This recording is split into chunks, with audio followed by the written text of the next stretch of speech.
Hello, everybody, and welcome back to our podcast. Today, I am so happy to be able to sit down with one of our foster care families. It's going to be Laura Boonstra, and I'm so happy to be able to sit down with her and to be able to have her share her story about why her and her family decided to go through this foster care journey. So, without further delay, Laura, thank you so much for your time and for sitting down with us today. Yeah, thanks for having me. Yeah, absolutely.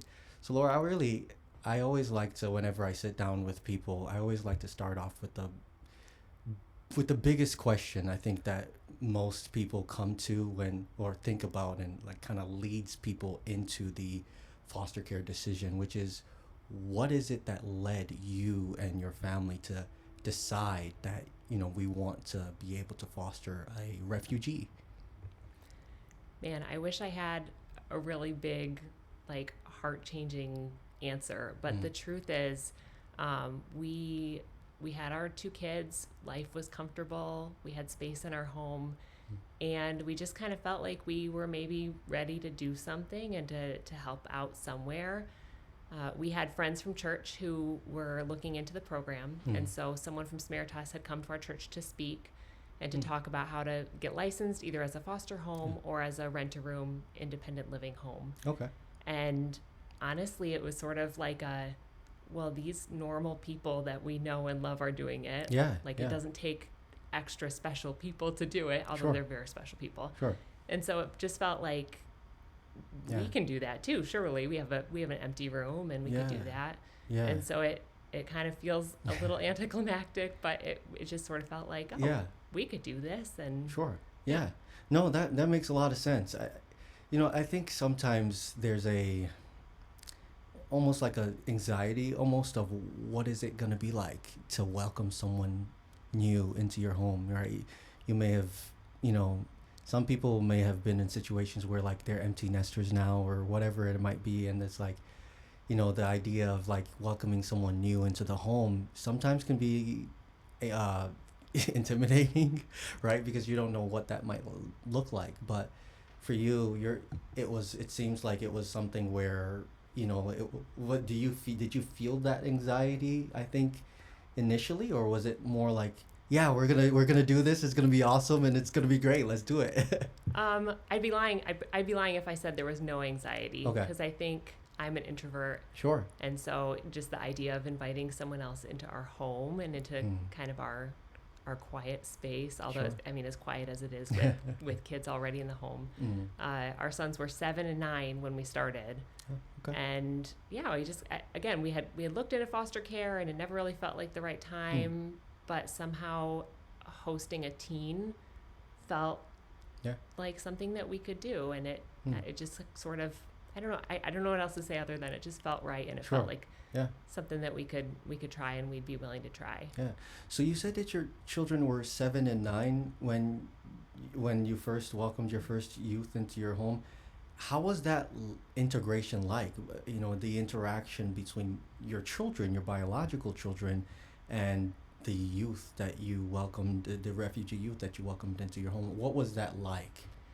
So, our sons were very excited to have a teen in the home. And our teenager is our now daughter Michaela. Yeah. And so she was 19 when she first came with us, so 10 years older than our older son. Sure.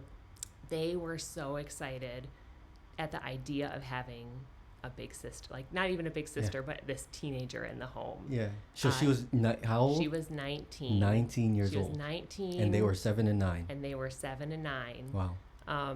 But it took a long time for us to all get comfortable with each other.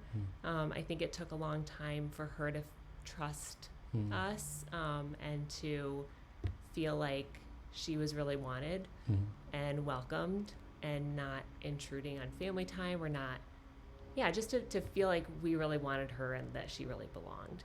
And so I think for the first several months, it was kind of a difficult push-pull of we'd see her at dinner and she'd go back to her bedroom and the kids would want to play and want to spend time with her. And there was it took a long time of warming up. yeah, and then eventually it just happened slowly, bit by bit. Of Okay. you know, she would join us for this family activity, or you know, walk to the park or a family game, Hmm. and see that we wanted her there, and she started to believe it, and she started to show up more often, Hmm. and come out of her room and spend more time. And yeah, I mean, that's just how relationships build too. It just takes a Hmm. lot of time and Sure. patience, Sure. and we saw that for our kids and Yeah. for Michaela. Sure. That's awesome. So you brought up Michaela, and you know, I think one thing that our audience might be curious about is how was that, that you brought up about that relationship process, right? The building of that relationship. Maybe can you go a little deeper about how that was like initially between, you and Michaela? I know you mentioned sometimes like it was like initially like a maybe not the easiest thing in the world or something like that, but like what was it that kind of allowed her to be able to warm up eventually, like to the new family and so on and so forth? Yeah. Um, I I hesitate to say that it wasn't easy, Mm. because it it was nothing that she ever did or anything like that. Yeah. It was just two people who are shy Okay. trying to get, she's very shy and I'm Sure. very shy. And Yeah. so I think, we both didn't want to overstep, and then it worked because we kind of both had the time that we needed. Yeah, and the kids, I mean, like anyone can make friends with cute kids, right? And so eventually, like, she totally warmed to them, and they were in love with her. And she, she had a younger brother who was back home in Guatemala, who was just a little bit older than our son. And so I think that was sort of a nice point of connection, that here were brothers who were kind of the similar age to her brother. Yeah, and so it just took a lot of time, a lot of, like I said, a lot of patience, and then we slowly started kind of recognizing points of contact that were valuable, and that where she was sort of open to spending some time. And then we said, oh, okay, we need to be available at 11 o'clock at night when she comes out for a cup of tea. Sure. And if we offer that, she will come, and then we need to sit here late. Sure. It was might have been bedtime before we had a teen in the house, but Sure. we kind of learned to say yes to those points of connection where we could. Sure. Yeah. And that made a big difference. Yeah. So when you mentioned she was 19 years old when you first received her. The program that when you first started with the Refugee Youth Services program, was it the independent living program that you It was. that you decided to go through first? It was. Why that program? I guess what stood out to you initially about that program the most? I think it felt like a lower commitment. Okay. Honestly, foster care sometimes feels like this really big, scary thing, Yeah. and it's a really long licensing process. I think when we have been licensed a few different times in different programs, it takes about 6 months each time, Sure. start to finish, to get your foster care license. And so the independent living program, the kids have more independence, and your role is more as kind of a mentor. They still really need a parent, but you're teaching them how to be independent. Yeah. You're teaching them how to cook, how to do laundry, Sure. taking them to open a bank account, Yeah. helping them get their driver's license or finish high school or apply for their first job. And so you're doing all the things that a parent would do, but also trying to sort of like send them out of the nest and give them the skills that they need to be on their own. Sure. Yeah. And so I think having kids in the home already, it just felt like a little bit of an easier thing to imagine than Okay. Yeah. having a younger child who would need. Sure. Absolutely. Yeah. Since that time, have you transitioned to any other programs within Samaritas? Every other program within Samaritas. Oh, great. Yeah. So after, so Michaela lived with us for 2 years in the program, Okay. and then kids age out at age 21. and she aged out, but she wasn't quite ready to move out on her own. And by then we considered her a daughter, and we were family. Yeah. So she lived with us a little bit longer until she was ready to move out on her own. And then we had a brief placement that was a domestic placement, also for independent living. And then we switched and did the transitional foster care program through Samaritas, which no longer exists. Sure. And that was short-term care for yeah. children from the border. Yeah. And so we had 5 children Sure. in that program that Okay. we cared for. And then a few other kids here and there. And then we actually switched into domestic foster care. Like I said, we've kind of done everything. Yeah, you've done the whole not breadth. on purpose. Well, yeah. But it's just, we keep kind of feels like we just keep having another step in front of us that feels like where God is leading us. Absolutely. And so Absolutely. we took a 2.5-year-old placement in domestic foster care, and then we ended up, and that's our youngest daughter, who is now 4. Sure. And we adopted her last year. Oh. And then, and now we're in the long-term foster care program also for Samaritas' refugee. Oh, that's program. that's so good. You mentioned where God is leading us, which sparked a question in my mind. How does your faith lead you or inspire you to do the work that you do and the service that you offer, whether it be with refugee foster care, domestic foster care, or whether that be with the mentoring and tutoring program, the independent living program? How does your faith kind of ultimately lead you and inspire you to want to do the service that you offer? Our faith definitely led us to start it and to continue. I think fostering takes a lot of faith just because there are so many unknowns, that for me, I like to know what's going on. I like to have a plan and to sort of know what's going on. And all that is up in the air with foster care, whether they're refugees or American kids in domestic foster care. And so I think just holding on to knowing that God is in control, Sure. even when it feels like there is no control. Yeah. It feels like, we don't know what's going on. Sure. Just knowing that God is in control helps me. And we have seen so many times how things have been aligned for specific needs for specific kids who were in our care, where we were prepared for that need long before we ever knew that need was there. And so it's very affirming to just see how God has used, like, we just kind of say yes, even when we don't know the whole path ahead, and it feels like it's not enough, but God just keeps using it. Amen. Amen. That's so incredible.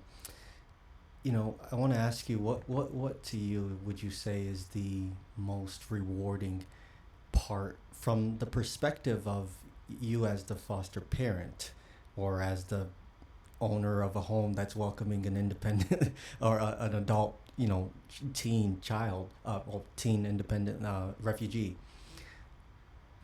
What would you say from your perspective is the most rewarding, part of that experience? I feel like an obvious answer is that our lives have been blessed incredibly by the kids who have joined our family, for forever and for short term. Sure. And so just being able to be a part of their story has been incredible. But also I think just being able to see how kids blossom when they have safety. I just read a book with my boys. It's called Harbor Me by Jacqueline Woodson, and it's like a middle grade fiction about these 7th graders that have all these different experiences, completely different from each other.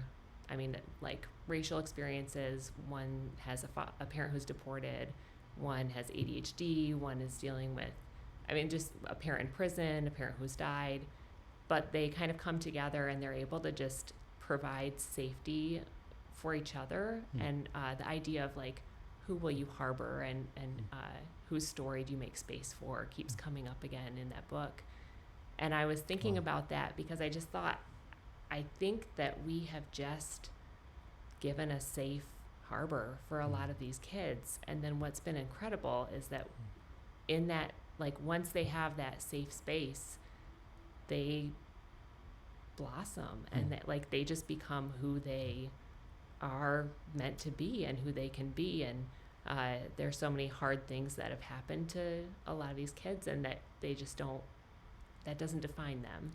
And once they have that safety, a lot of, like, they can just they can be so much more. And it's just incredible to be able to witness that. I'm so happy that you said that, because I think about your foster, Michaela. I think about her, and I know that she has a tremendous story as far as from the moment you first received her to where she is now. To as much as you are able to share, can you maybe talk about how has she grown, and what has, like, from who she first was when she was a 19-year-old girl coming into your home to what she has become today. Maybe can you describe that a little bit, to as much as you can? I want to protect her privacy, but I'm just really proud of her too. I mean, she came to our home, a 19-year-old girl. She had been through some stuff, and she just became a part of our, I mean, she was so driven in school, and once she had support, she was ready to, like, commit to learning and building success for herself. I think I remember one time her asking, had been asking if we could help with homework at the kitchen table, and I think she felt bad saying yes for a long time. And so finally she accepted help, and we over the next couple of months, she turned around and got, like, all A's in her classes in high school. That's and so great. Just was really, really doing well. And she said, I just never had anyone before who cared if I did my homework or not. And I thought, oh man, like, it's such a simple thing, that just knowing that people care and that people are there to help you if you need help, that can make such a difference for someone. And so, I mean, she graduated from high school. She started at the community college, and she did the English classes that she needed to be able to do her, a program of classes. She was working at the local hospital. There's some various jobs, and now she's working on a program at the community college. Also along the way, she met who is now her husband, and our son-in-law, and that he has just been a huge blessing to our family too. To count him as a son-in-law, and just to have him be a part of our family too. So for us, to see her not succeeding in school, but more so just finding happiness and peace and love, and to just still be able to be a part of her life. So, to become a independent adult. To be an independent adult, and not only that, but an independent adult who constantly is going out of her way to help other people. That's incredible. She is just, she was on her way to becoming licensed to be a foster parent herself. Oh, wow. Look at that. Full circle, huh? Full circle. But she is constantly helping other people, and so it is just, she's an inspiration to me. That's so great. That's so great. That's so great. There's a story, and I know a little tidbit of this already, but I think our audience is going to be very intrigued to hear the story about kind of the revelation that you received of two different kinds of peace, from our perspective here in the West, first world, versus other people, in other countries who don't have what we have, right? And I think you'll probably do the story a little bit more justice than I will, but can you maybe talk about how you came across that? What, first of all, that revelation of that two different kinds of peace, what that was, and how you came across that? What experience was it that made that dawn on you? So Michaela and her, I think her then fiance, Yeah. were visiting, and at the time we were fostering two siblings, Yeah. 5 and 12-year-old siblings. 6. She had a birthday. Well, yeah, 6 and 12. And so we had 4 kids, kids in the house: 6, 12, 11, and 13. And Michaela and her husband were visiting for a Sunday lunch. And as you can imagine, it was just chaos, right? Sounds like a busy house to It was me. a busy household. The table was full. We had lunch. Afternoon, I think we walked to the park and we did some stuff. And then everyone was still there, so we kind of threw together leftovers for supper. And at the moment, Michaela and I were doing dishes at the kitchen sink. My husband, Phil, was vacuuming next to us because there were crumbs everywhere. 4 kids. The 5-year-old and my 11-year-old were playing Jenga and building towers, and so every once in a while there would be a loud crash that a tower was falling over. Yeah. And Michaela's fiance was playing cards with my 13-year-old and our 12-year-old foster son. And so it was just so much going on, and I was feeling really stressed. And Michaela turned to me and said, "Your house is so peaceful. I always feel at peace when I'm here." And I literally almost laughed out loud in the moment because I thought, oh my goodness, this is chaos. This is not peaceful for me at all. But the more I thought about it, I just thought, man, I so often associate peace with calm and quiet and a sense of stillness. But I am learning just to see a place where you're loved and where you're known, and to see that as peace. And it was just so touching that a good reminder for me of the kind of peace that I have and that I want to offer to kids. That's so incredible. That's so beautiful. As we wrap up here, Laura, I want to ask you, there's a lot of people that are going to be watching this from various different circumstances, backgrounds. Some of them are going to be presumably parents. Some of them are going to be youth. Some of them are going to come from a wide array of different backgrounds and experiences and circumstances. What I think would you say, what's one thing that you would say specifically? Let's say if you were talking to the type of person out there who might be listening to this, who is curious about maybe helping in refugee youth services, whatever that might look like, foster care. You've been through the whole full arc of everything that we have to offer. But someone who may be curious, maybe they or just have a heart to want to help some way, somehow. What would you, one thing that you might want to say to that person who might be watching and listening? Yeah. Our lives have been so blessed by all of the kids that we have known and that we've cared for. Beyond what I could have imagined and beyond what I ever anticipated when we started this journey. I think I would say, if you're thinking about it, that might be God putting something on your heart for a reason. And so it's okay to take a step, even if you can't see the whole path ahead of you.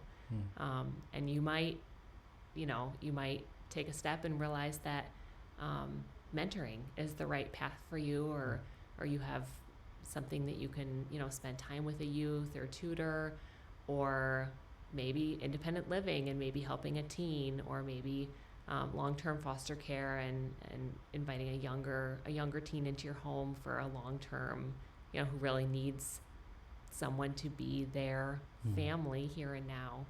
I think I would just say, don't be afraid to take that first step. If that desire is there, it might be there for a reason. Yeah. Well, thank you so much, Laura. I really appreciate your time. Thank you for sitting down with us and sharing your story. Yeah, thank you. Well, until next time, everybody. Bye-bye. Take care. I'm hitting this thing. Laura, you're a natural.